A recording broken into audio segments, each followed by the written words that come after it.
एक सज्जन हैं जो बहुत दिनों से हमारे इस मृच्छराज श्रृंखला के अनुभागों में एक टिप्पणी करते हैं कि कलि पुरुष का जो आपने स्वरूप बताया है वो कहाँ से लिया गया है। हमने कलि पुरुष का स्वरूप अपने कई प्रवचनों में बताया है। बहुत से विद्वानों आचार्यों ने भी इस विषय में बहुत बार कहा है। स्वरूप क्या है? पिशाच वदन क्रूरः कलिश्च कलह प्रियः वाम हस्ते धृतः शिष्णः दक्षे जिह्वाम च नृत्यति।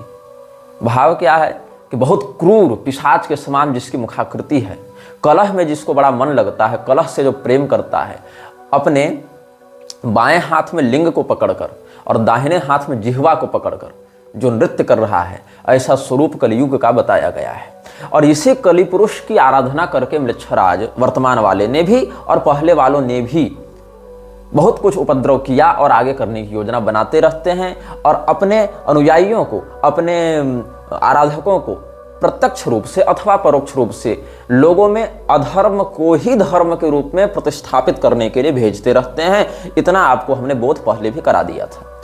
अब उस सज्जन ने यह प्रश्न किया है कि ये ध्यान कहाँ का है, ये जो भाव है वो कहाँ वर्णित है। तो मैं भी इस विषय में बहुत दिनों से शोधरत था कि भाई कहाँ का है, क्योंकि मैंने इस श्लोक को पंचांग में पढ़ा था। पंचांग जो भारत में मान्य ज्योतिषीगण निकालते हैं, परंपरागत जो पंचांग छपते हैं, अधिकांश पंचांगों में ये श्लोक युग धर्म के स्वरूप निरूपण में पहले दिया होता है, लेकिन वहाँ मुख्य श्लोक तो मिलता है किंतु उसका संदर्भ उन्होंने नहीं दिया होता है। बचपन में हमने पढ़ा था, हम इसी बात को कहते रहे। किंतु हम अपने दर्शकों का धन्यवाद व्यक्त करना चाहेंगे कि उनके अनेकानेक प्रश्नों से हमारा स्वाध्याय भी दृढ़ होता है और हमारे अध्ययन के दृढ़ होने से फिर लोगों का भी मंगल होता है, अलग अलग बातें सामने आती हैं। तो ज्ञान का तो कोई अंत है नहीं, जन्म जन्मांतर तक अध्ययन, स्वाध्याय और शोध चलता ही रहता है। तो हम अपने दर्शकों का धन्यवाद व्यक्त करते हैं कि वो इस प्रकार के प्रश्न पूछते हैं जिसका समयानुसार हम अवलोकन करते हैं, शास्त्रीय शोध करते हैं और हम उनको उत्तर देने में भगवत कृपा से समर्थ होते हैं। हम आपको ब्रह्म वैवर्त पुराण के तृतीय खंड के परिशिष्ट के रूप में व्यक्त किए गए काशी रहस्य से एक भाव व्यक्त करना चाहेंगे और इस भाव को आप समझेंगे तो आगे बहुत सी संस्थाओं के षड्यंत्र को समझने में आपको सुविधा होगी। जैसा कि पहले हमने योगानंद के विषय में बताया, जैसा कि हम वर्तमान में इस्कॉन के विषय में बता रहे हैं, महेश योगी इत्यादि के बारे में भी बता चुके हैं। आगे विवेकानंद, आरएसएस और गायत्री परिवार या ब्रह्मा कुमारी या ओशो या और भी इस प्रकार के अनुकूल ठाकुर, ये सब के ऊपर भी बातें आएंगी। और फिर हम बात करेंगे पॉलिटिकल लोगों पर, हम बात करेंगे नेहरू पर, हम बात करेंगे गांधी पर, हम बात करेंगे सुभाष पर, हम बात करेंगे सावरकर पर, हम बात करेंगे गांधी गोडसे के मध्य हुए झपड़ पर, हम बात करेंगे इंदिरा पर, हम बात करेंगे लाल बहादुर शास्त्री पर, हम बात करेंगे नरेंद्र मोदी पर, हम बात करेंगे अटल बिहारी वाजपेयी पर। ऐसे लोगों पर जो प्रत्यक्षतः इस देश की सत्ता में बैठकर इस देश को अपने हिसाब से चलाने के चक्कर में किस प्रकार से दुर्गति में डालते आ रहे हैं अथवा निकालने का प्रयास करते आ रहे हैं अलग अलग घटनाओं के माध्यम से। इसके अनंतर हम इस श्रृंखला में इन विषयों पर भी चर्चा करेंगे कि कैसे मृच्छराज के द्वारा भेजे गए ईसाइयों के द्वारा, मुसलमानों के द्वारा, बौद्धों के द्वारा इस देश की मूल संस्कृति अवधारणा को विकृत किया गया है, चाहे तलवार से, चाहे कलम से, चाहे मीठा खिलाकर, चाहे जहर चटाकर। हम इस्लाम के विस्तार पर चर्चा करेंगे, हम ईसाइयत के विस्तार पर चर्चा करेंगे, उनके शासन तंत्र पर इन्फ्लुएंस के विषय में, प्रभाव के विषय में चर्चा करेंगे, धार्मिक जगत पर उनकी क्या व्याप्ति हो रही है, कैसे संक्रमण हो रहा है, बहुत से विषयों पर चर्चा करेंगे। तो ये श्रृंखला लंबी चलने वाली है और आप लोग बारंबार टिप्पणी कर करके कहते हैं इसके बारे में बताओ, उसके बारे में बताओ। हम डिपॉपुलेशन एजेंडा पर बात करेंगे, हम वैक्सीनेशन पर बात करेंगे, हम ग्रीन रिवॉल्यूशन, व्हाइट रिवॉल्यूशन सब पर बात करेंगे, हम नसबंदी पर भी बात करेंगे, हम मतलब जितने भी विषय तत्वों से जुड़े हैं, हम मेडिकल फार्मा पर बात करेंगे, मेडिकल माफिया, जुडिशियल माफिया, हम WEF सब पर बात करेंगे। लेकिन समय अनुसार, ऐसा नहीं कि आपके टिप्पणी कर देने से हम सारा काम धंधा छोड़ के और एक ही विषय पर भिड़ जावे, पड़ जावे कि नहीं यही बात है, ऐसी ही है, वैसी है। नहीं हो सकता है ऐसा, क्योंकि समय कम होता है, विषय अनंत होते हैं और उसकी अभिव्यक्ति करके फिर उसको एडिट करके फिर उसको अपलोड करके फिर आप सबों की प्रतिक्रियाओं की पुनः प्रतिक्रिया देने में ही बहुत समय निकलता है और मेरे पास इतना समय होता नहीं है। इसीलिए भगवत कृपा से, भगवत प्रेरणा से जितना मिल रहा है उतना आप ग्रहण करते जाएं और धैर्यपूर्वक आगे आने वाले विषयों की प्रतीक्षा करते रहें। यही आप सबों के प्रति हमारा परामर्श होगा। तो हम बात कर रहे थे कलयुग के स्वरूप की। चूंकि मृच्छराज ये सारे उपद्रव कलयुग को प्रसन्न करने के लिए करता है, कलिवृद्धि के लिए करता है, और कलयुग जितना पुष्ट होता है उतना ही मृच्छराज का बल बढ़ता है। मृच्छराज का बल बढ़ता है, उसके पैशाचिक ऐश्वर्य में वृद्धि होती है। तो मृच्छराज जिसकी आराधना करता है, ऐसा कलिपुरुष कैसा दिखता है, उसकी कार्य प्रणाली क्या है, उसके प्रभाव से क्या क्या परिणाम देखने को मिलते हैं, ये सब हम आपको प्रमाण के साथ बताएंगे, श्लोक के साथ बताएंगे, हिंदी सरल अनुवाद के साथ बताएंगे। तो जब भगवान ब्रह्मदेव के द्वारा चारों युगों का प्रवर्तन किया गया था, देखो कोई भी युग अकेला नहीं रह सकता है, प्रकाश अंधकार के बिना नहीं रह सकता है, सुगंध दुर्गंध के बिना नहीं रह सकता है।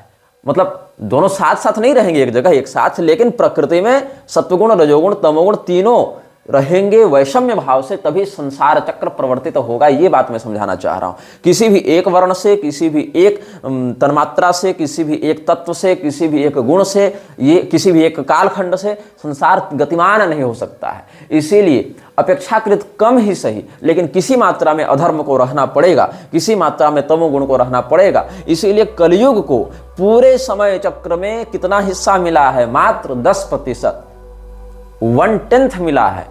मतलब सतयुग को कितना मिला है? 40%, त्रेता युग को 30%, द्वापर युग को 20% और कलयुग को 10%। ये कालखंड में इनको भाग मिला है। तो जहां कलयुग मात्र 10% है, उसकी तुलना में द्वापर युग 20% है, इसकी तुलना में त्रेता युग 30% है, इसकी तुलना में सत्ययुग 40% है। वहां हम क्यों डर जाते हैं, हम क्यों भयभीत हो जाते हैं, भ्रमित हो जाते हैं? क्योंकि हम वर्तमान कालखंड में जी रहे हैं। लोग प्रश्न करते हैं कि मृच्छराज क्या इतना बड़ा हो गया कि भगवान से भी बड़ा हो गया? देखो, हमने कभी भगवान से बड़ा तो उसको नहीं कहा। भगवान क्या, हमने तो देवराज इंद्र से बड़ा उसको नहीं कहा। देवराज इंद्र क्या, गुह्यकावतार विक्रमादित्य से हमने उसको बड़ा नहीं कहा। लेकिन बात क्या है, अभी वो प्रभावी है। डायरिया कैंसर नहीं है, लेकिन जब पकड़ता है तो व्यक्ति व्यथित हो जाता है। जबकि डायरिया 2 दिन में ठीक होने वाली बीमारी है, उचित उपचार मिल जावे तो 2 दिन में डायरिया ठीक है। लेकिन वो कैंसर से भी अधिक कष्ट दे देती है उस व्यक्ति को जो तत्काल में उससे ग्रस्त है ना। तो हम तत्काल में उससे ग्रस्त हैं, इसीलिए उसके प्रभाव को हम व्यक्त कर रहे हैं। क्योंकि बड़ा से बड़ा शत्रु अगर आपके घर में एनाकोंडा बैठा हो और आपको पता हो कि वो एनाकोंडा वहां है, तो आप सतर्क रह सकते हैं। आपके माध्यम से उसके द्वारा आपको क्षति पहुंचाए जाने की संभावना कम हो सकती है। लेकिन अगर आपके घर में एक डेंगू का मच्छर उड़ रहा हो और आपको पता नहीं हो और आप उससे बचाव का प्रयास नहीं कर रहे हैं, तो वो आपके जीवन में हावी हो सकता है, आपको मार भी सकता है। ये शत्रुबोध के प्रति जो व्यक्ति की उपेक्षा और सतर्कता है, इसी से परिणाम अपने पक्ष में या अपने विपक्ष में हो जाते हैं। तो म्लेच्छराज की सत्ता उतनी बड़ी नहीं है जितना तुम लोग समझ बैठे हो। हाँ, वर्तमान में हमारे सापेक्ष, हमारे बोध, हमारी तैयारी के सापेक्ष बहुत दृढ़ है, इसीलिए हम उसको महत्वपूर्ण खतरे के रूप में आपके समक्ष व्यक्त करते हैं। और जिस प्रकार के तत्वों को मृच्छराज ने अधर्म को बढ़ाने के लिए भेजा, जैसे कि मूसा, जैसे कि ईसा, जैसे कि पैगंबर, इन लोगों का यशोगान करने वाले जो विवेकानंद हैं, जो प्रभुपाद हैं, उन लोगों की चापलूसी कौन करते रहते हैं? वे लोग जो हमारे धर्म जगत के प्रतिष्ठित विद्वान महापुरुष के रूप में देखे जा रहे हैं, जैसे कि स्वामी राघवाचार्य, जैसे कि स्वामी राजेंद्र दास देवाचार्य, मलुपीठ वाले प्रभुपाद की कितनी भर भर टोकरी प्रशंसा करते हैं। राघवाचार्य जी बेंगलोर जाके इस्कॉन के संस्थान में प्रभुपाद के सामने माथा टेक कर आए। हमने विरोध भी किया मंच से, उन्हीं के संप्रदाय वालों ने विरोध करने का साहस नहीं किया, लेकिन हमने किया, क्योंकि हमको धर्मनिष्ठा की आशा रहती है ऐसे लोगों से। लेकिन एक प्रसन्नता की बात यह है कि पुरी के शंकराचार्य जी के जो शिष्य हैं, शिवांशु नारायण द्विवेदी जी, जो आह्वान कॉल ऑफ धर्म नाम का जो यूट्यूब चैनल है उसके संचालक हैं, उन्होंने स्वामी राघवाचार्य जी का एक साक्षात्कार लिया है, जिसमें इस्कॉन के अशास्त्रीयता की पोल खोलते हुए वो देखे गए हैं। मैंने अभी वो साक्षात्कार पूरा देखा नहीं है, मुझे किसी ने वो रील का एक हिस्सा भेजा था। फिर मैंने स्वामी जी से बात की थी, उनसे पूछा तो उन्होंने कहा हाँ एक ऐसा हमने वक्तव्य दिया है। तो हमने कहा ठीक है, हम उसको देखेंगे फिर। और जहाँ तक उस अंश को हमने देखा तब तक सारी बातें अच्छी लग रही हैं। तो अब हम इस विषय में अधिक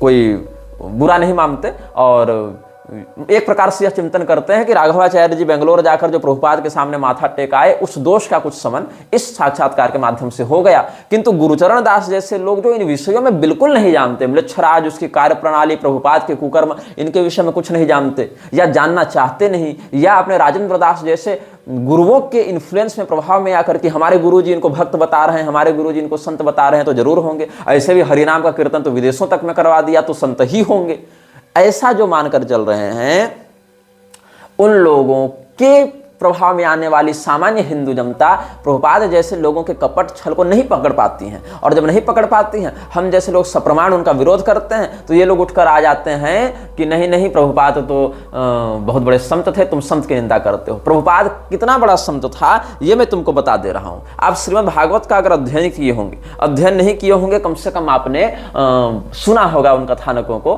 किसी मान्यवाचक के मुंह से, वो ड्रामा डुगडुगी वालों से नहीं। तो उसमें चतुर्थ स्कंध में एक पुरंजनोपाख्यान है जो देवर्षि नारद ने व्यक्त किया है। तो अभिज्ञात और पुरंजन के माध्यम से वहां पर ब्रह्म और जीव के संबंध और उनके सांसारिक व्यामोह में फंसने या न फंसने के विषय में बताया गया है। तो वहां एक प्रकरण आता है जब राजा पुरंजन अपने मित्र अभिज्ञात के साथ भारत भूमि में अपने योग्य निवास स्थान की खोज में रहते हैं। एक बहुत सुंदर दुर्ग का दर्शन होता है। नवद्वार समन्वित उस पूर्व में जब राजा पुरंजन प्रविष्ट होते हैं तो अभिज्ञात बाहर ही निकल जाते हैं, वो नहीं फंसते हैं उन सभी विलासित बातों में। तो राजा पुरंजन को वहाँ एक बहुत ही सुंदर स्वरूप वाली स्त्री दिखाई पड़ती है। उस स्त्री के रक्षक के रूप में एक पंचमुखी सर्प था, 10 सेवक हैं, सैकड़ों सेविकाएं हैं। ये सब बातें हैं, वो सब आप हमारे या किसी मान्य विद्वान के प्रवचनों में सुन सकते हैं। पुरंजनोपाख्यान के विषय में बहुत से वक्तव्य यूट्यूब पर भी आपको उपलब्ध होंगे। तो उस स्त्री से, उस रमणी से प्रेम का अनुभव करने के कारण राजा पुरंजन ने बड़ी चातुरी के साथ, बड़े केली कला निपुणता के साथ प्रेम प्रस्ताव रखा है। और उस स्त्री ने उसके प्रेम प्रस्ताव को स्वीकार भी किया है। और प्रेम प्रस्ताव को स्वीकार करने के समय उसने एक बात कही है, पितृदेवर्षि मर्त्यानाम भूतानाम आत्मनश्चह क्षम्यम वदन्ति शरणम भवेस्मिन यद गृहाश्रम। हम लोग गृहस्थ धर्म का पालन करते हैं, मतलब आप हमसे जो विवाह करना चाहते हैं, हम इस प्रस्ताव को स्वीकार करते हैं। कौन कह रही है? वो स्त्री। स्त्री का नाम क्या है कोई नहीं जानता, लेकिन उसको पुरंजनी के नाम से हम व्यक्त कर देते हैं, क्योंकि शास्त्र में वैसा ही संकेत प्राप्त होता है। उसका वास्तविक नाम कुलगोत्र वो नहीं जानती थी, ऐसा उसने कहा। और ये एक रूपक के रूप में प्रस्तुत किया गया है। यहाँ आत्मा ही पुरंजन है, उसकी बुद्धि ही पुरंजनी है, ऐसा यहाँ रूपक बताया गया है। तो कहती है वो पुरंजनी कि गृहस्थ व्यक्ति श्राद्ध इत्यादि करेगा तो पितरों को संतुष्ट करेगा, अग्निहोत्र आदि के माध्यम से, स्वाध्याय आदि के माध्यम से देवता ऋषियों को तृप्त करेगा, तर्पण आदि के माध्यम से, अतिथि सत्कार इत्यादि के माध्यम से मनुष्य को तृप्त करेगा। तो गृहस्थ आश्रम जो है वो देवता, मनुष्य, पितर और ऋषि सभी प्राणियों के समस्त, यहाँ तक कि पिपीलिकादि बलि, काक बलि इत्यादि के माध्यम से, कौवा और चींटी, कुत्ते, स्वान बलि इत्यादि तक के माध्यम से, पशु पक्षी तक का भरण पोषण गृहस्थ करता है। तो इससे समस्त लोगों का हित है, कल्याण है, मंगल है। इसीलिए हे राजन, हम गृहस्थाश्रम में जाते हैं। इस प्रकार का भाव व्यक्त किया है। आगे का श्लोक क्या कहता है? का नाम वीर विख्यातम वदान्यम प्रिय दर्शनम न वृणीत प्रियम प्राप्तम मादृशी तादृशम पतिम। हे राजन, आपने हमारे सौंदर्य की, हमारे लावण्य की प्रशंसा की है, तो ऐसा नहीं कि हम ही केवल इतनी सुंदरी हैं, आप भी परम सुंदर हैं, आप बड़े वीर हैं, बड़े उदात्त चरित्र वाले नायक हैं, आप बड़े विख्यात हैं। तो कौन सी ऐसी स्त्री होगी जो आप जैसे सज्जन आर्य पुरुष को अपना पति स्वीकार नहीं करना चाहेगी? इतनी सी बात है इस प्रसंग में कि एक राजा एक रानी के प्रति प्रेम व्यक्त करता है और रानी भी उसके प्रेम को बड़ी पवित्रता के साथ स्वीकार करती है। दोनों विवाह करते हैं, तो दोनों एक दूसरे की सुंदरता या उन्नत व्यक्तित्व की प्रशंसा करते हैं। इतनी सी बात है। लेकिन अब हम इतना बता क्यों रहे हैं? यहां हम बता रहे हैं कि प्रभुपाद ने इसका कैसे व्याख्यान किया है। जिस प्रभुपाद को तुम संत मानते हो और हमारे कथित जगतगुरु लोग जिस प्रभुपाद को बड़ा संत बताते फिरते हैं, उस व्यक्ति ने यहां पर क्या अर्थ किया है जिस अर्थ का कोई तालमेल नहीं इस प्रसंग से। अगर श्लोक में ऐसा कोई भाव प्रतीत होता तो समझ में आता कि हाँ, श्लोक में ऐसा भाव है तो कह रहा है व्यक्ति। टीकाकार श्लोक के विरुद्ध तो टीका करेगा नहीं, अगर अच्छा टीकाकार है तो। लेकिन यहां पर श्लोक में कोई ऐसा भाव नहीं है, फिर भी अपने से घुसाया है प्रभुपाद ने अनुवाद में। भागवत महापुराण की उसकी टीका को पढ़ना, क्या लिखता है यहां जो है ना, का नाम वीर विख्यातम वदान्यम प्रिय दर्शनम। तो यहां विख्यातम शब्द पर जो व्याख्या की है प्रभुपाद ने, वो क्या कहता है? In this regard the word विख्यातम इज वेरी सिग्निफिकेंट। इस प्रसंग में विख्यातम शब्द बहुत महत्वपूर्ण है। बहुत अच्छी बात है। क्या महत्व है इसका? तो a man is always famous for his aggression toward a beautiful man women. हाँ, a man is always famous for his aggression toward a beautiful women and such aggression is sometimes considered a rape. कोई व्यक्ति, विख्यात का क्या अर्थ है? प्रसिद्ध, famous. विख्यात मतलब फेमस, प्रसिद्ध, सभी लोग उसके बारे में जान रहे हो, उसका अच्छा नाम हो, इतना ही है। अब अच्छा नाम, विख्याति किस उद्देश्य से होनी चाहिए? अगर कोई बहुत बड़ा कवि हो, बहुत पराक्रमी योद्धा हो, बहुत अच्छा प्रियदर्शन रूप हो उसका, या बहुत अच्छा वो ज्ञानी हो, मतलब उसके व्यक्तित्व में कोई बढ़िया गुण हो जो सामान्यतया अन्य लोगों में न देखा जाए, चाहे बहुत पराक्रमी हो, बहुत धनी हो, बहुत ज्ञानी हो, बहुत करुणामय उदार चरित्र वाला हो, बहुत परोपकारी हो, बहुत बलिष्ठ हो, मतलब कुछ हो ऐसा जो सद्गुणी हो और वह सद्गुण सामान्यतया अन्य लोगों में उतनी मात्रा में न देखा जाए, तब कोई व्यक्ति विख्यात होता है। ये क्या कहता है कि कोई व्यक्ति अगर किसी महिला के प्रति आक्रामक होकर व्यवहार करता है और कई बार ये आक्रामकता बलात्कार में, रेप में प्रवृत्त हो जाती है, तो वो व्यक्ति फेमस हो जाता है। और विख्यातम का यही अर्थ है। इस मूर्ख को कोई पढ़ावे कि उसको विख्याति नहीं कहते। बलात्कारी विख्यात नहीं होते, कुख्यात होते हैं। वो प्रसिद्ध तो हैं, फेमस तो हैं, लेकिन वो सकारात्मकता के रूप में फेमस नहीं है। वो उसको फेमस ना कहो तुम, नोटोरियस कहो तुम उसको, कुख्याति है उसकी, मतलब वो गलत काम करने के लिए फेमस हो रहे हैं, वो नोटोरियस हैं, कुख्यात हैं, विख्यात नहीं है। और यहां पर राजा पुरंजन को उदार चरित्र वाला बताया गया है, वदान्य बताया गया है कि कौन सी ऐसी स्त्री होगी जो आप जैसे महापुरुष को अपना पति न बनाना चाहेगी। इतना ही नहीं रुका प्रभुपाद, इसकी मेंटेलिटी देखो आगे क्या लिखता है। Although rape is not legally allowed, यद्यपि कानूनी रूप से बलात्कार का समर्थन नहीं किया गया है या बलात्कार को प्रोत्साहित नहीं किया गया, अनुमति नहीं दी गई, फिर भी इट इज अ फैक्ट, ये फैक्ट बता रहा है, it is a fact that a woman likes a man who is very expert at rape. ये क्या कहता है कि औरत, यहां पर औरत ही कहूंगा, औरत हालांकि एक अच्छा शब्द नहीं है, लेकिन इसकी भाषा में वही है कि जो स्त्री बलात्कार करने वाले पुरुष के प्रति आकर्षित हो, मतलब वो भी मानसिक रूप से स्वस्थ नहीं है। जो स्त्री बलात्कार को एंजॉय करे, मतलब वो यौन रोग से या किसी यौन मानसिक विकार से ग्रस्त है, वो अपनी स्वस्थ मानसिक स्थिति में नहीं है। और उस स्त्री की मनस्थिति को संसार की समस्त स्त्रियों में आरोपित करके उसको जनरलाइज नहीं किया जा सकता है, इस भावना का सामान्यीकरण नहीं किया जा सकता है। कोई व्यक्ति अगर बलात्कारी मानसिकता का व्यक्ति है, कोई व्यक्ति 5-6 साल की बच्ची को देखकर भी अगर उसके प्रति बलात्कार की भावना कर रहा है, युवावस्था को छोड़ दो, मान लो मन भटक गया, हालांकि वहां नहीं होना चाहिए, लेकिन चलो युवावस्था थी, लेकिन 5-5 साल की बच्ची को देखकर भी मन भटक जा रहा है तुम्हारा, इसका अर्थ है तुम मनोरोगी हो, तुम स्वस्थ मानसिकता से नहीं हो। और तुम्हारी मानसिकता को समाज में समस्त पुरुषों के लिए जनरलाइज नहीं किया जा सकता है। ये एक तथ्य है, ये फैक्ट है। लेकिन प्रभुपाद यहां क्या लिखता है कि नहीं, फैक्ट क्या है? It is a fact although rape is not legally allowed, it is a fact that a woman likes a man who is very expert at rape. मतलब प्रभुपाद ये मानता था कि स्त्री के लिए वह पुरुष विख्यात है जो उसके प्रति आक्रामक हो, और यह आक्रामकता कई बार बलात्कार में भी परिणत हो सकती है। और जो पुरुष बलात्कार में निपुण होता है, स्त्री उससे प्रेम करती है, उसके प्रति आकर्षित होती है और उसको पसंद करती है। यह प्रभुपाद की मानसिकता है। जो प्रभुपाद श्रीमद् भागवत जैसे ब्रह्म विद्या शास्त्र की ऐसी कुव्याख्या कर सकता है, नारद प्राचीन बरही संवाद के अंतर्गत जीव को ब्रह्म स्वरूप से विनियोजित करने वाले पुरंजनोपाख्यान के अंतर्गत आने वाले प्रसंग की, जहां श्लोक में भी ऐसा कोई भाव नहीं है, ऐसी विकृतिपूर्ण व्याख्या कर सकता है, वो श्रीमद् भगवद गीता की क्या दुर्गति किया होगा व्याख्या करके, ये तुम अनुमान लगा लो। और चलो, इसको तुम अगर कोइंसिडेंस मान लेते हो, इसी प्रसंग के अगले अध्याय में 26वें अध्याय में हम ये चिंतन करते हैं। वहां क्या होता है, राजा पुरंजन अपनी पत्नी से बड़ा प्रेम करते हैं, विवाह हो गया इनका, बड़ा प्रेम करते थे, एकदम दिन भर छाया के समान लगे रहते थे, खाने पर खाते, सोने पर सोते, हंसने पर हंसते, नहाने पर नहाते, मतलब बिल्कुल पत्नी के साथ लगे रहते। एक दिन अपनी पत्नी से अनुमति लिए बिना या उसको साथ लिए बिना या उसको सूचित किए बिना राजा पुरंजन शिकार खेलने चले गए। वापस आए, पत्नी रूठी हुई थी, पत्नी को मनाने लगे। मनाने के लिए अलग अलग प्रकार के प्रणय भाव का निवेदन किया, पैर भी दबाया, पुचकारा भी कि चलो मान जाओ मान जाओ, और अंत में क्या कहते हैं कि तुम्हारी सुंदरता से कामदेव ने मुझे पीड़ित कर रखा है। और जो पति इतना प्रेम करे उस पति को तो सदैव स्त्रियों के द्वारा, पत्नी के द्वारा सम्मान प्राप्त होना चाहिए। तो मुझसे गलती तो हो गई, मुझसे पाप तो हो गया कि तुमसे परामर्श किए बिना, तुमसे अनुमति लिए बिना या तुमको साथ में लिए बिना हम चले गए थे शिकार खेलने के लिए। लेकिन ये बात भी सच है कि हम तुमसे बड़ा प्रेम करते हैं और अपने वश में तुमने हमें कर रखा है, अपने प्रेम से तुमने हमें अपने नियंत्रण में कर रखा है। इसलिए हमें क्षमा करके हमारी ओर प्रेम से देखो और हमें प्रसन्न करो, अपने क्रोध को दूर करो। यही भाव है इस श्लोक का। तन्मे प्रसीद सुहृदः कृतकिल विशस्य स्वैरम गतस्य मृगयाम व्यसनातुरस्य कादेवरम वशगतम कुसुमास्त्र वेग विस्रस्तपौष्ण मुशति न भजेत कृत्य। ये हमने आपको सरल में इसका अर्थ बता दिया। प्रभुपाद ने इस श्लोक की व्याख्या में क्या लिखा है, वो क्या लिखता है, generally when a woman is attacked by a man whether her husband और some other man she enjoys the attack being too lusty.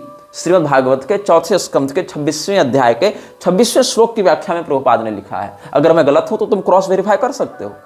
अगर मैं गलत बता रहा हूं तुम प्रभुपाद के किताब से इसको क्रॉस वेरीफाई कर सकते हो कि मैं सही कह रहा हूं कि गलत कह रहा हूं। ऑनलाइन भी ये सब पीडीएफ या वेबसाइट्स में उपलब्ध होंगे श्रीमद् भागवत के उसके एक्सपर्ट्स। तो क्या होता है, प्रभुपाद लिखता है इसमें, जब कोई महिला किसी पुरुष के द्वारा आक्रमण की जाती है, क्योंकि कोई पुरुष किसी महिला पर आक्रमण करता है यौन भाव से, मतलब आक्रमण तो भाई गहना लूटने के लिए भी कर सकता है, लेकिन वहां पर यौन तृप्ति की उत्कंठा नहीं होती है। मतलब अगर कोई महिला का मंगलसूत्र छीन कर भाग रहा है उसका अलग भाव बनेगा, लेकिन कोई रेप करना चाह रहा है उसका अलग भाव बनेगा। रेप करना वाला तो गहना इत्यादि कुछ नहीं देखता ना, और गहना देखने वाले को उसकी शारीरिक सुंदरता या उससे कोई मतलब नहीं, वो तो सोना चांदी देखेगा। तो आक्रमण करने का उद्देश्य अगर यहाँ बलात्कार करना हो तो महिला उसको एंजॉय करती है, ऐसा प्रभुपाद का कहना है। अब देखो होता क्या है, काम शास्त्र में मैंने भगवती की कृपा से द्वादशविध काम शास्त्र का भी अध्ययन किया है। तो काम शास्त्र में बाभ्रव्य मुनि का मत है, पुरूरवा का मत है, साम्राज दीक्षित का मत है, ऐसे करके बहुत कुछ है, वात्सायन महर्षि का मत है। तो जो यहाँ पर भाव है काम शास्त्र में, उसमें नायिका और नायक की कई श्रेणियां होती हैं। तो कई बार क्या होता है, कोई नायिका रति क्रीड़ा के मध्य अपने मुख को लज्जित भाव से नीचे करती है, क्योंकि वस्त्र अनावृत हो रहे होते हैं, तो वस्त्र की न्यूनता के कारण उसको अभ्यास नहीं होता इस प्रकार से न्यून वस्त्रों में रहने का या निर्वस्त्र रहने का। तो उस समय वह चाहती है कि हम रति करें, किंतु उस स्थिति में लज्जा का भी अतिरेक उसके अंदर हो जाता है। तो अपने जो सौंदर्यांग है उनको छिपाते हुए या मुख को ऐसे लज्जित करके नीचे किए हुए वो प्रतिकार करती है कि नहीं नहीं ऐसा मत कीजिए, नहीं नहीं गुदगुदी लग रही है या लज्जा आ रही है या ऐसा।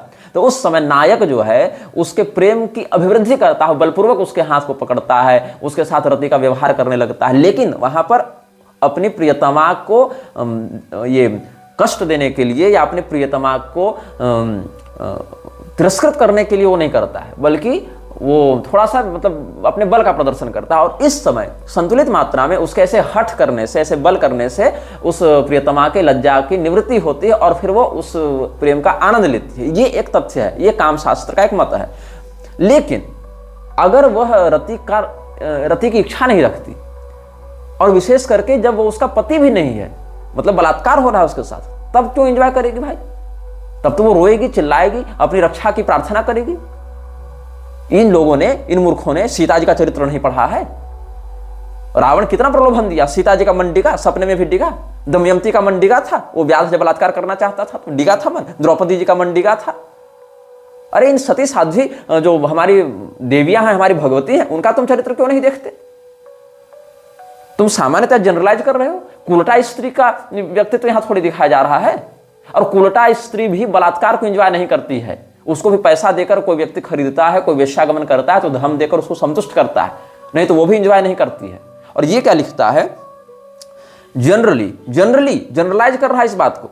When a woman is attacked by a man whether her husband और सम अदर मैन, मतलब हस्बैंड में तो काम शास्त्र लागू हो भी सकता है, चलो ठीक है पति है, लेकिन other man she enjoys the attack being too lusty. ये इसकी भावना है स्त्रियों के प्रति।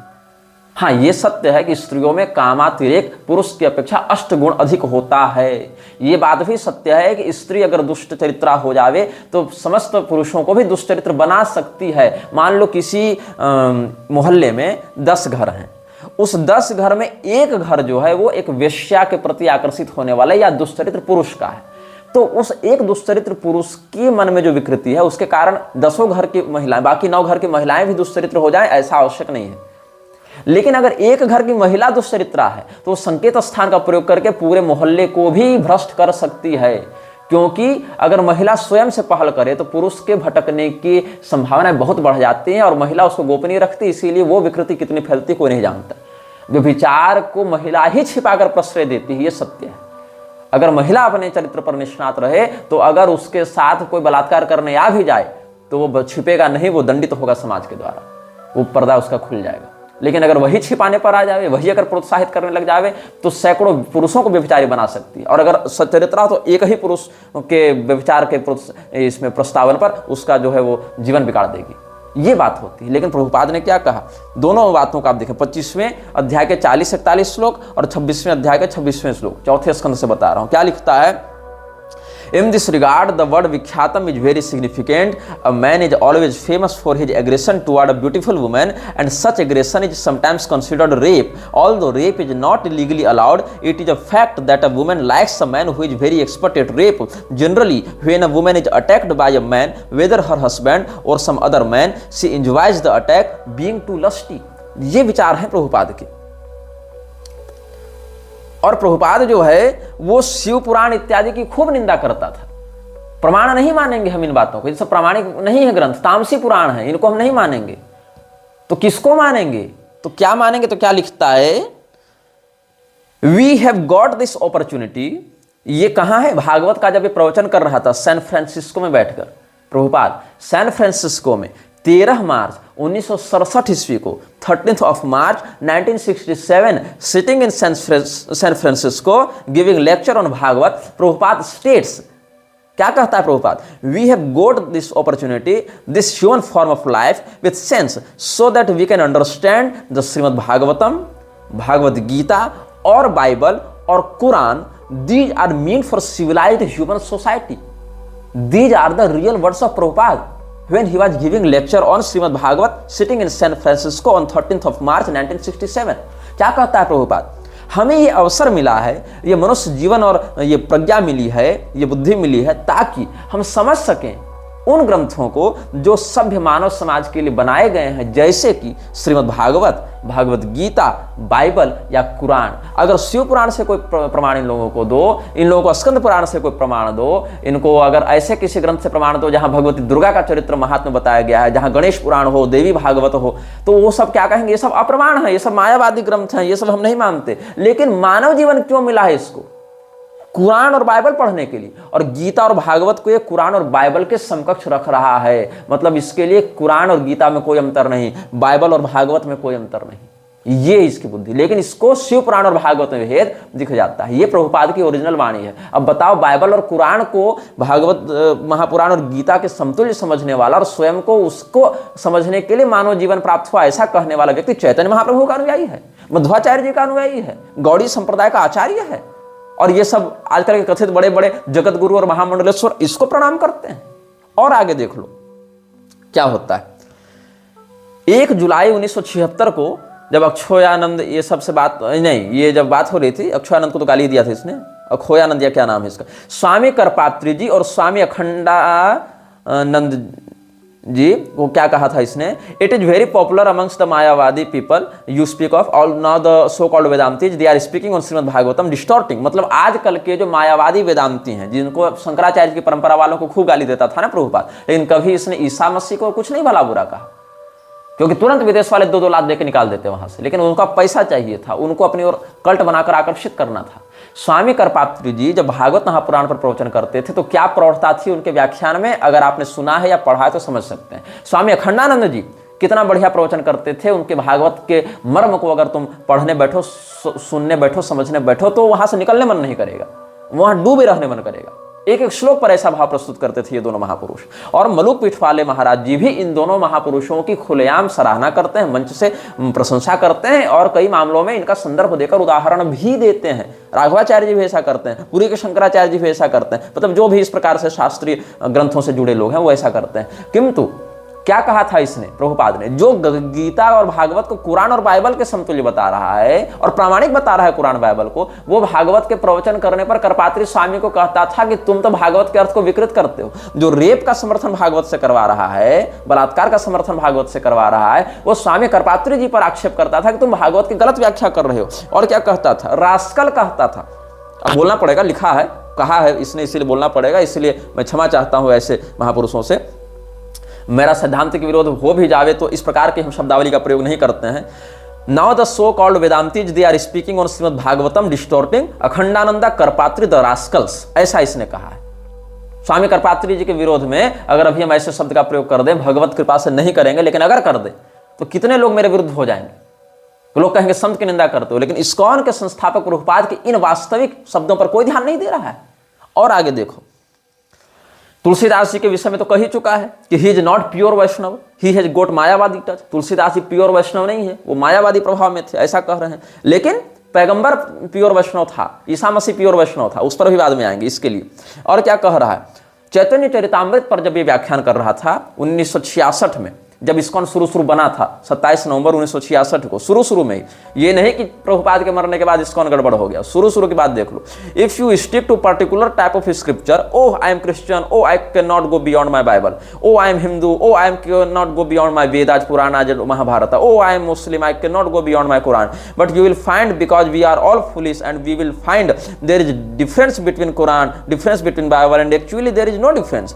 Each scripture is all right but according to circumstances, according to country, according to the people they have been differently advised but the ultimate is God। मतलब ये क्या कहता है, और कितनी मोहक और उदारवादी बात इसकी लगती है। लेकिन कैसे इसने स्थापित कर दिया कि कोई क्रिश्चियन है तो बाइबल का अतिक्रमण नहीं कर पाएगा, कोई हिंदू है तो वेद पुराण महाभारत का अतिक्रमण नहीं कर पाएगा, कोई मुसलमान है तो कुरान का अतिक्रमण नहीं कर पाएगा। जबकि सत्य क्या है कि बाइबल भी वही बात कहती है जो वेद पुराण महाभारत कहते हैं, जो कुरान कहते हैं, बस अलग अलग देश और अलग अलग भाषा में कहा गया है।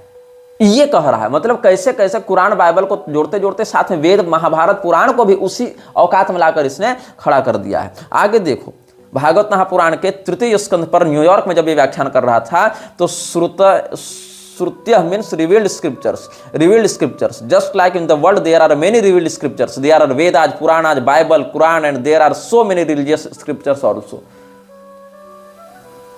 श्रुताया शब्द की व्याख्या कर रहा था, तो श्रुताया शब्द का अर्थ इसने लगाया है कि जैसे ग्रंथ जिनको प्रकाशित किया गया, जिनको प्रकट किया गया। तो क्या कहता है, प्रकट किए में बहुत से ग्रंथ हैं, धार्मिक ग्रंथ हैं, जैसे कि वेद हैं, जैसे कि पुराण हैं, जैसे कि बाइबल हैं, जैसे कि कुरान है। ये इसकी सेकुलर मानसिकता थी। ये कृष्ण भक्त नहीं था, ये कृष्ण भगवान के सिद्धांत को वैसे ही पकड़ लिया जैसे कि कोई अजगर किसी खरगोश को पकड़ लेता है। ये इसने किया है। और 1956 में जब इस्कॉन को इसने उस प्रकार से स्थापित भी नहीं किया था, तब क्या कहता था, back to God head volume 3 12वां part, definition of the voice and scope, उसमें इसने क्या कहा था, the Vedas, the Bible, the Quran and all such authentic literatures are tangible support to the man who believes in God. Veda, Quran और Bible ये सब authentic literatures हैं इसके लिए। शिव पुराण अप्रामाणिक है इनके लिए, लेकिन वेद किसी समकक्ष बाइबल और कुरान और ये ऑथेंटिक हो गए। और देखो आगे, जो 1967 में 1968 के 15 जून को इसने लेक्चर दिया, वहां से मैं बता रहा हूं। And if you think that oh Krishna is the name of Hindu God, if you have got any objection then you may not chant Krishna, but you have must have a name of for God, just like somebody the Mohammedans call Allah, the Jews call Jehovah and somebody call something that doesn't matter. मतलब अगर तुम कृष्ण को Hindu God समझकर कृष्ण की पूजा नहीं करना चाहते तो कोई बात नहीं, कृष्ण कृष्ण मत चिल्लाओ, मुसलमान हो तो अल्लाह अल्लाह चिल्लाओ, यहूदी हो तो यहोवा यहोवा चिल्लाओ, लेकिन किसी को कुछ तो बोलना ही पड़ेगा, इससे कोई फर्क नहीं पड़ता। तो जब फर्क नहीं पड़ता तो शिव शिव चिल्लाने में क्या दिक्कत है रे, दुर्गा दुर्गा चिल्लाने में क्या दिक्कत है रे? जो कि महाभागवत में तो शिव नाम, दुर्गा नाम, राम नाम इत्यादि का कीर्तन करने कहा ही गया है, तब राम नाम चिल्लाने में क्या दिक्कत है तुमको? तब कृष्ण नाम के पीछे ये हट क्यों करते हो, हम केवल यही उपासना करेंगे? तब तुम्हारी अनन्यता कहां जाती है जब तुम क्राइस्ट और कृष्ण को एक बताते हो? तो ये कपट है इसका।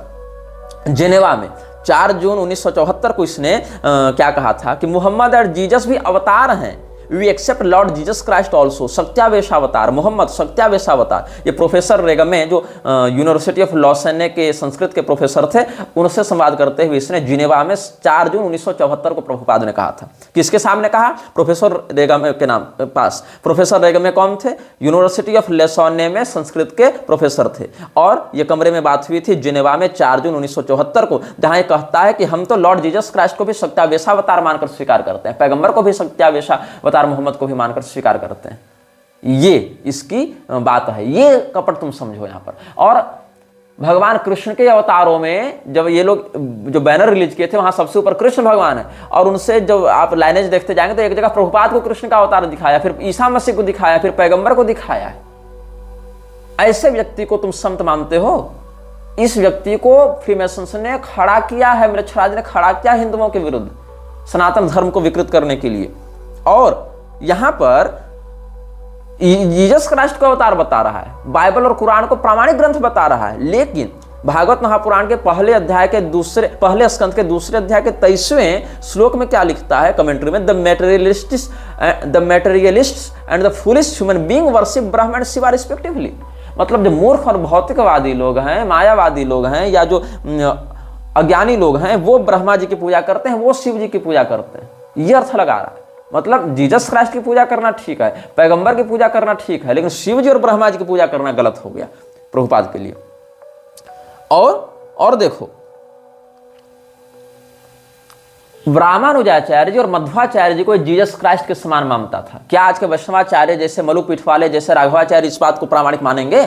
मध्वाचार्य जी को इसने जीसस क्राइस्ट के समतुल्य रखा है। किस बात के तुम लोग गौड़ी संप्रदाय के आचार्य हो रहे, जो तुम लोग इसका विरोध नहीं कर पाए हो आज तक? ये मैं कहना चाहता हूं। तुम लोग मेरे ऊपर आक्षेप करते हो कि तुम वैष्णवाचार्यों की निंदा करते हो। मैं ही हूं जो वैष्णवाचार्यों के सम्मान के लिए मुखर होकर कहता हूं, और तुम्हारे अंदर जो घुसपैठ है ना, उसको खींच खींच कर बाहर निकालता हूं, जिंदा पोस्टमार्टम करके बाहर निकालता हूं। तो यहां पर क्या हो रहा है, क्या कहता है ये भागवत महापुराण के दूसरे स्कंद के दूसरे अध्याय के 36वें श्लोक की कमेंट्री में? All the great acharyas like Ramanuja, Madhva, Chaitanya, Saraswati Thakur, और even in other countries Mohammed, Christ and others have all extensively glorified the Lord by chanting always in every place. यहां पर मोहम्मद और जीसस को रामानुजाचार्य, मध्वाचार्य, चैतन्य महाप्रभु के समकक्ष इसने रख दिया है। और भागवत महापुराण के दूसरे स्कंद के दूसरे अध्याय की 31वें श्लोक की कमेंट्री में क्या लिखता है? To be more clear, if one wants to attain the stage of love of Godhead, he must give up all desires for material enjoyment. He should refrain from worshipping any of the demigods, and he should devote himself only to the worship of the supreme personality of Godhead. मतलब केवल भगवान कृष्ण ही godhead हैं, supreme हैं, और बाकी demigods हैं। लेकिन पैगंबर को तुम मानोगे कि उसकी पूजा करनी चाहिए, वो सच्चा आचार्य था। ईसा मसीह को मानोगे, और बाकी लोग शिव जी, ब्रह्मा जी सब डेमीगॉड्स हैं। अरे कम से कम भगवान ने रुद्राणाम शंकरश्चास्मि वित्तेषु यक्षरक्षसाम तो कहा, वह सुनाम पावकश्चास्मि तो कहा। डेमीगॉड ही अगर मानना है तुमको, परब्रह्म नहीं मानते हो नालायको, तो कम से कम भगवत विभूति में तो गिनो। यहाँ जीसस क्राइस्ट भगवत विभूति में आ रहे हैं, लेकिन शिव जी नहीं आ रहे इनके लिए। ये इनका कपट है, ये इनका द्वेष है।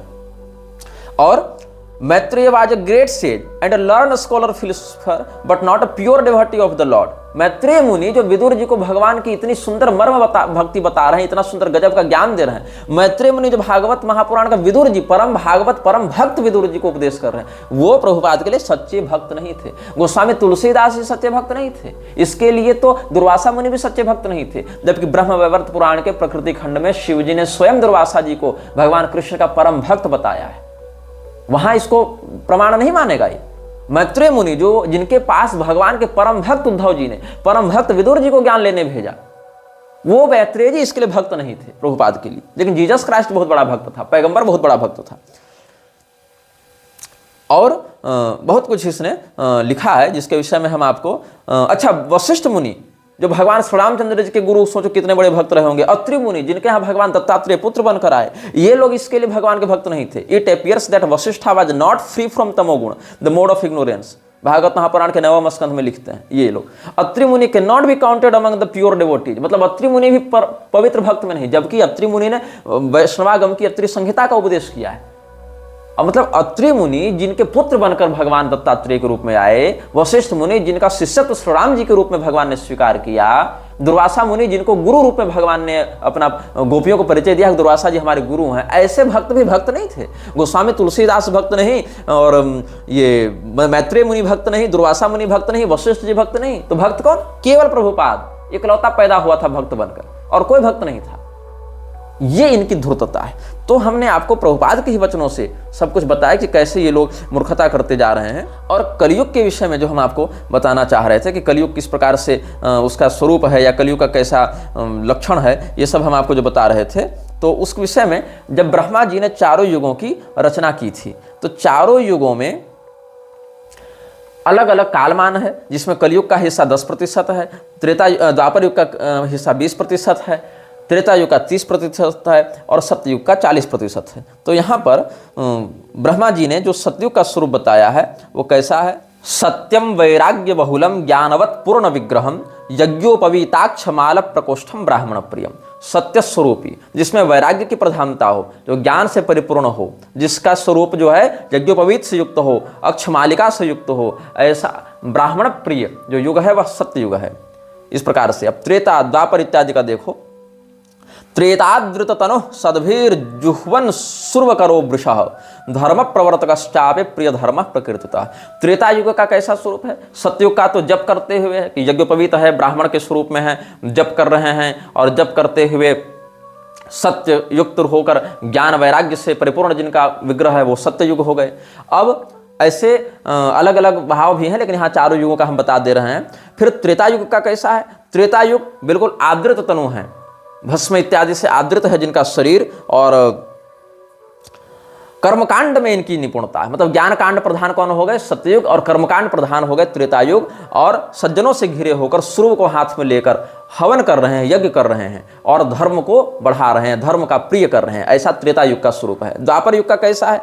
द्वापर युग में थोड़ी सी कपट वृत्ति, थोड़ा सा कलह भाव भी लग जाता है। द्वापर खड्ग खट्वांग पाणि सर धनुर्धर लक्षणैर लक्षतः शांतः पुण्य पापात्मक कटु। द्वापर युग के हाथ में खड्ग है, कटार है और धनुष बाण है, लेकिन फिर भी शांत है, मतलब उग्र स्वभाव नहीं है, मतलब लड़ाई की मानसिकता है लेकिन लड़ाकू प्रवृत्ति का नहीं है। मतलब पराक्रमी है, योद्धा है, लेकिन लड़ाकू नहीं है। जैसे कोई व्यक्ति पराक्रमी होता है लेकिन झगड़ालू नहीं होता है, जरूरत पड़ने पर ही आवश्यकता अनुसार पराक्रम का प्रदर्शन करता है। जैसे हनुमान जी पराक्रमी है, अतुलित बलधाम है, लेकिन झगड़ालू नहीं है, शांत चित्त है। वैसे ही द्वापर युग का स्वरूप बताया गया। इसमें पुण्य भी कुछ है, कुछ पाप भी है। अब कलयुग का क्या है? कलेश स्वरूपम शृणुताथ विप्रा विवेकिनाम शीघ्र फलप्रदम यत् विचारहीना प्रयतम च बहुधा कलौ यतस्ते सुविचारहीना। हे ब्राह्मणों, कलयुग का स्वरूप सुनो। कलयुग का स्वरूप जानोगे तो विवेकी लोगों को शीघ्र फल प्राप्त हो जाएगा। कलयुग में विचारहीन व्यक्ति बढ़ेंगे, अबोध व्यक्ति बढ़ेंगे। तो कैसा है? पिशाच वदन क्रूर कलिह कलह वल्लभ। यहाँ थोड़ा पाठ भेद है, कलिष्ठ कलह प्रिय भी मिलता है। कलिह कलह वल्लभ वामेन शिष्णम शिष्णम दक्षिण जिह्वाम धृत्वा नरर्तच। यही भाव है। इसी का पाठ भेद हमने बताया था कि पिशाच के समान क्रूर शरीर वाला कलयुग तो कलह से बड़ा प्रेम करता है, बाएं हाथ से लिंग को पकड़कर दाहिने हाथ से जिह्वा को पकड़कर नाचता है।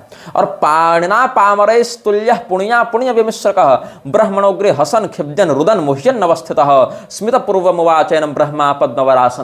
तो ब्रह्मा जी ने देखा अपने सामने कि कलयुग मेरे सामने अपने बाएं हाथ से लिंग और दक्षिण हाथ से जिह्वा को पकड़कर खूब पिशाच के समान क्रूरता पूर्वक हा करते हुए नाच रहा है, अट्टहास कर रहा है। उन्होंने पूछा, तुम ऐसा कर क्यों रहे हो? तुम्हारा ऐसा स्वरूप क्यों है? तब ब्रह्मा जी की बात सुनकर कलि पुरुष ने जो वचन दिया, जो उत्तर दिया, इसका भी हम आपको अगले अनुभाग में वर्णन करेंगे। कलि पुरुष को जो वंश परंपरा प्राप्त है, भगवान ब्रह्मा जी के वंश परंपरा में अधर्म, माया इत्यादि के माध्यम से जो इसका प्राकट हुआ, हिंसा, क्रोध इत्यादि के माध्यम से जो आगे बढ़ता गया है इसका परिवार, उसके विषय में हम पहले के अनुभागों में वक्तव्य दे चुके हैं। कलि पुरुष का स्वरूप कैसा है इसके विषय में हम पहले ही आप सबों को बता चुके हैं। तो यदि आप लोगों ने वो अनुभाग नहीं देखा है तो म्लेच्छराज श्रृंखला में वो आपको प्राप्त हो जाएगा।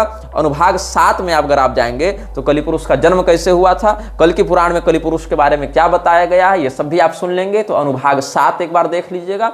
और इस श्रृंखला की एक विचित्र बात यह है कि सभी अनुभागों को क्रमशः देखिएगा, तभी आगे के विषय स्पष्ट होंगे। ये नहीं कि बीच बीच में देख लिए तो स्पष्ट कर लेंगे, ऐसा नहीं। सारे अनुभाग इंटरकनेक्टेड हैं, अंतर मिश्रित हैं, इसलिए क्रमशः देखेंगे तो ही सारी बात आपको समझ में आएगी।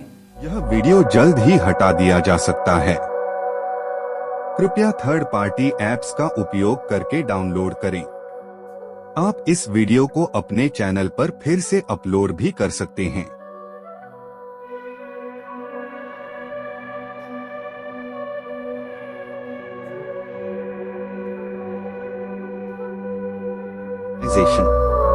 This video may get deleted soon.